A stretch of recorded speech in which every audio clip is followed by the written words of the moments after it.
Bonjour les amis, bienvenue en direct pour un exercice d'un genre particulier. Vous pourriez vous croire sur les Champs-Élysées. D'une certaine manière, vous êtes sur les Champs-Élysées, ici à La Rochelle. La Rochelle qui accueille, héberge une des plus anciennes et des plus importantes écoles des douanes de France. Et c'est ici que chaque année, l'ensemble des douaniers sélectionnés pour se retrouver aux Champs-Élysées, sur les Champs-Élysées pour le défilé du 14 juillet, s'entraînent, s'initient, se remettent raccord sur la marche au pas. La Rochelle, je le disais, c'est une école importante. Elle voit passer chaque année 3000 stagiaires. C'est là, avec Tourcoing, le grand centre de formation des douaniers ici en France. C'est une ancienne base de l'OTAN ici. Je vous propose de poursuivre en musique avant qu'on rencontre dans quelques instants Yannick Berny. Eh ben voilà, Yannick, bonjour. Bonjour. Alors Yannick, vous êtes le maître de cérémonie. C'est tombé sur vous cette année. Chaque année, je crois que c'est un nouveau maître de ballet pour accompagner les douaniers qui représenteront les douanes au défilé du 14 juillet. Vous êtes marin, on va voir, il y a plein de métiers dans les douanes, c'est pour ça que c'est un métier souvent choisi par beaucoup de gens. Vous êtes marin maintenant, pas avant, vous allez nous dire si vous êtes arrivé. Et comment on est choisi pour conduire les hommes sur les Champs-Élysées ? Bien, en fait, il y a une enquête interne qui a été diffusée à tous les cadres supérieurs de l'administration des douanes pour susciter des vocations. Et j'ai posé ma candidature tout particulièrement cette année parce que j'ai la chance de pouvoir défiler. J'ai été choisi, c'est un honneur. Et surtout, c'est le 25e anniversaire du défilé auquel j'ai participé comme jeune sous-officier alors que j'étais dans l'armée de terre. Alors, vous êtes colonel, c'est quoi les critères? C'est plutôt un grade, c'est plutôt j'allais dire un corps d'armée, évidemment, ça s'appelle pas comme ça chez vous, mais quand on sait qu'il y a des motards, quand on sait qu'il y a des pilotes, quand on sait qu'il y a des marins, comment c'est tombé sur la marine? Chacun son tour? Alors en fait, je voudrais juste préciser, je ne suis pas marin, mais j'appartiens à la garde-côte des douanes, qui est une direction nationale qui a été créée en 2019. Et ce service à compétence nationale comprend 3 façades, Manche-Mer du Nord-Atlantique, Antilles-Guyane et Méditerranée. Et donc je suis l'adjoint du directeur des gardes-côtes des douanes de Méditerranée, ce qui veut dire que j'encadre des unités maritimes et aériennes sur lesquelles j'exerce pour lui l'autorité hiérarchique. Le choix se fait comment? Eh bien, chaque année, il y a cette enquête de recensement des volontaires.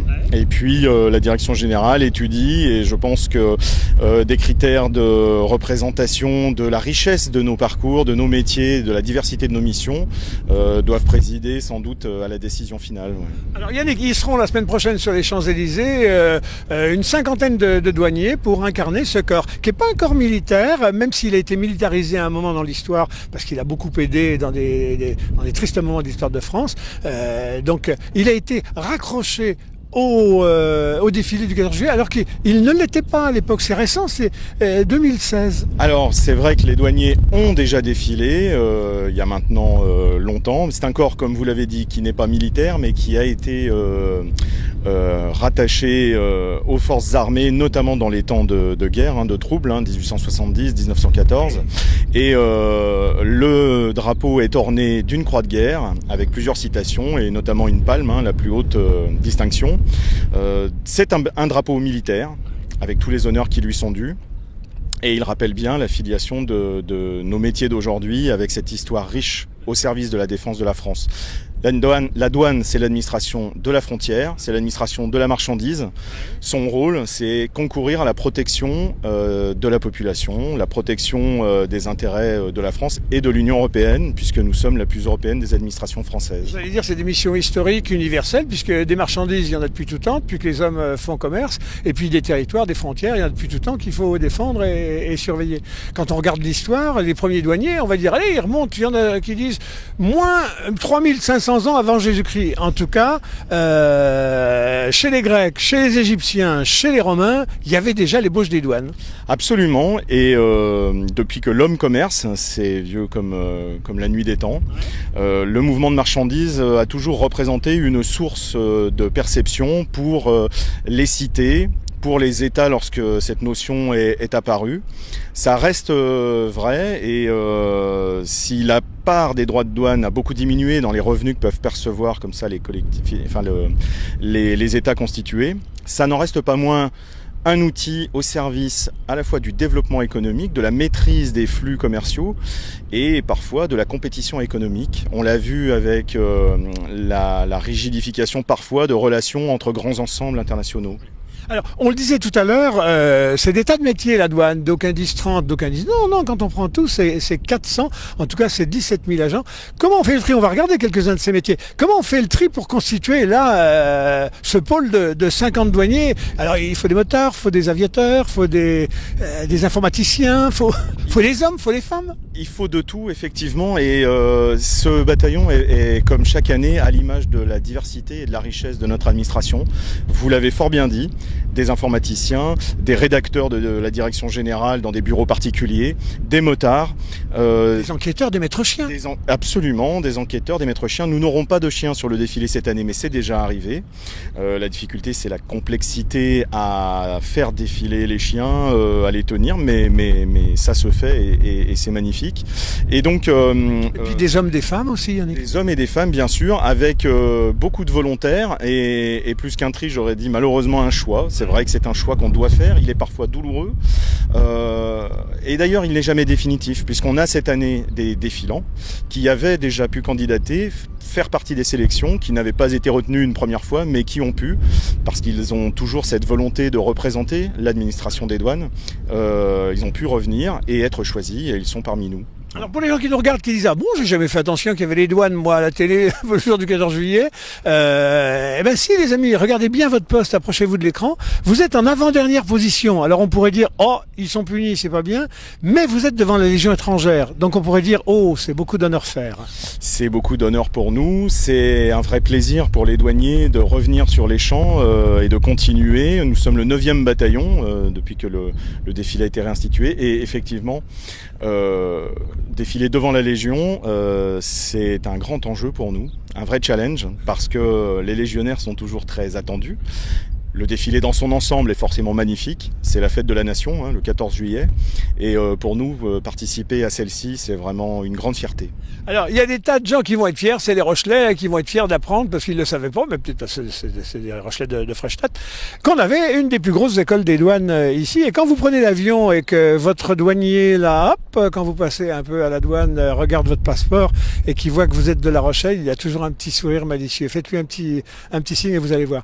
Alors, c'est une école importante, je le disais tout à l'heure, elle voit passer 3000 stagiaires pour un corps qui compte 17 000 agents, dont on dit que les 3/4, pas moins des 3/4, passera par La Rochelle à un moment. C'est la Mecque du douanier, La Rochelle. La Rochelle, c'est, je peux le dire, la maison mère des douaniers, effectivement. D'autant plus qu'elle a récemment accueilli en son sein la formation conjointe des personnels des opérations commerciales et de la surveillance dont elle est historiquement le berceau. Oui. Voilà. Donc effectivement, quasiment tous les douaniers passeront un jour ou l'autre à La Rochelle, soit pour y être élèves, soit pour y être formateurs, puisque notamment les inspecteurs qui sont formés à l'École nationale des douanes de Tourcoing ont vocation à concourir à la formation initiale ou continue des agents des douanes. Donc pour nous tous, La Rochelle est un des points de repère de la carrière d'un douanier, oui bien sûr. Avec des métiers où on cultive les belles valeurs, je le rappelle, moyenne d'âge 35 ans. Et figurez-vous qu'on peut même trouver l'amour, puisque du coup, dans ce groupe-là qui va défiler, il y a un douanier qui a rencontré sa promise, elle était douanière elle aussi, et il habitait le sud, elle habitait le nord, ça se chanterait presque, c'est un beau roman, c'est une belle histoire. Eh bien ils vont être sur les Champs-Élysées, tous les deux en même temps. Regardez comme quoi les affaires sérieuses peuvent engendrer le romanesque, hein? Absolument. La douane, c'est une grande famille. Ce sont 17 000 hommes et femmes qui sont engagés au service de nos compatriotes, qui remplissent effectivement une très grande diversité de missions, souvent méconnues, mais qui gagnent à être découvertes, parce que chaque douanier a à cœur d'apporter sa pierre à l'édifice de la sécurité de nos concitoyens. Voilà. Voilà les amis, bon, il y a des tas de métiers. Je vous propose que dans quelques instants, quand la colonne sera revenue en musique, on accroche 3 motards, dont c'est un beau roman, c'est une belle histoire.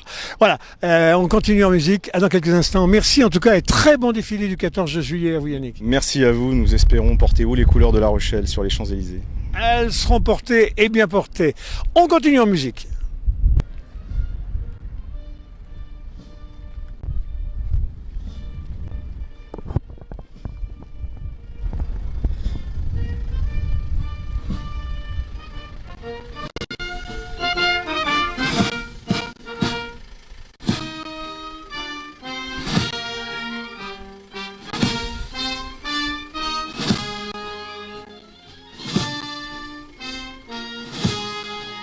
Écoutez les amis, je vous avais promis les motards, on a pu mettre la main dessus pendant que les collègues continuent de défiler. Messieurs, bonjour, c'est vraiment très impressionnant.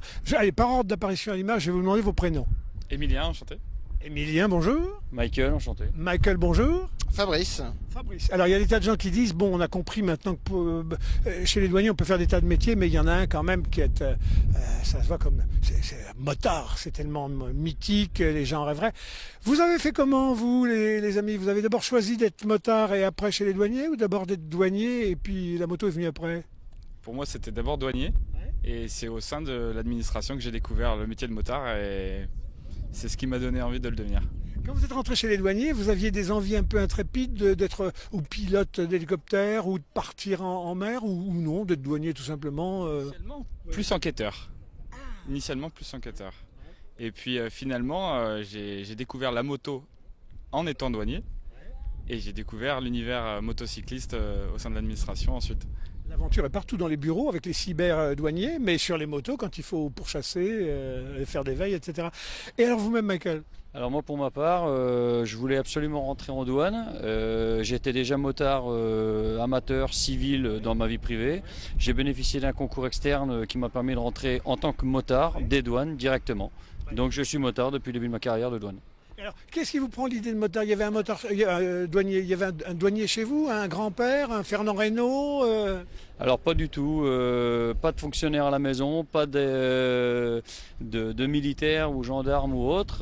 Je suis rentré douanier, mon petit frère a pris la suite en étant gendarme, donc voilà, c'est un début d'histoire, on va dire. Dans la famille, on vous a regardé avec un œil en disant oh, il a de la classe, ou alors ah non, hein, pas dans l'administration, et puis policière, judiciaire, etc. Alors sans rentrer dans les débats, la fonction publique c'était pas forcément le métier préféré de la famille, mais on a changé d'avis depuis hein, par la force des choses. C'est un corps très hiérarchisé, les douaniers, il le faut à moins, et donc il y a un chef partout. Et ben le chef, on est le plus grand. Bonjour. Bonjour. Bon, alors dites-moi, vous arrivez d'abord chez les douaniers ou d'abord à la moto? Moi je suis rentré d'abord motocycliste, donc c'était au siècle passé en 1997, donc je suis un vieux motard, il y a quelques années. À cheval peut-être? Non. Et donc moi c'est pareil, je voulais absolument être motard dans les douanes. On est avant tout douanier, hein, mais la moto c'est un outil, et c'est un outil formidable pour faire notre travail. Donc moi c'est quand j'étais étudiant, je travaillais sur les autoroutes au péage, et quand je voyais le métier des douaniers après le péage, je me disais ça doit être un métier intéressant. Donc je m'étais toujours dit il faudra que je fasse douanier, et quand j'ai eu la possibilité de faire motard, j'ai foncé. Entre les images qu'on en a, la représentation qu'on s'en fait, puis la réalité, il y a peut-être parfois des grands écarts. Vous voyiez ça comment à l'époque, sur les motos, en train de courir derrière les gars qui font des trucs de vitesse là, sur les autoroutes, à transporter de la drogue, et puis vous derrière à fond les gamelles, ou autrement? Alors ça c'est une partie du travail, mais en réalité nous on est d'abord des cibleurs, on va chercher des véhicules qui nous intéressent, et ça représente qu'une toute petite partie, les poursuites, et c'est vraiment très encadré. Donc ça on le fait quand c'est nécessaire, mais en réalité c'est vraiment une toute petite partie. Nous notre travail c'est plus du contrôle dynamique et d'utiliser la moto pour aller contrôler les véhicules qui roulent à grande vitesse. Et quand on passe au péage, tout à coup on voit les douaniers qui sont là, le petit œil là malin qui essaye d'investiguer, etc. C'est vous? C'est un peu nous, mais c'est un travail d'équipe. On travaille toujours en équipe, donc il y a toujours quelqu'un qui a une idée pour aller chercher quelque chose. Vous êtes tous, on le disait, on fait de La Rochelle la légende du douanier. Vous êtes tous passés par La Rochelle?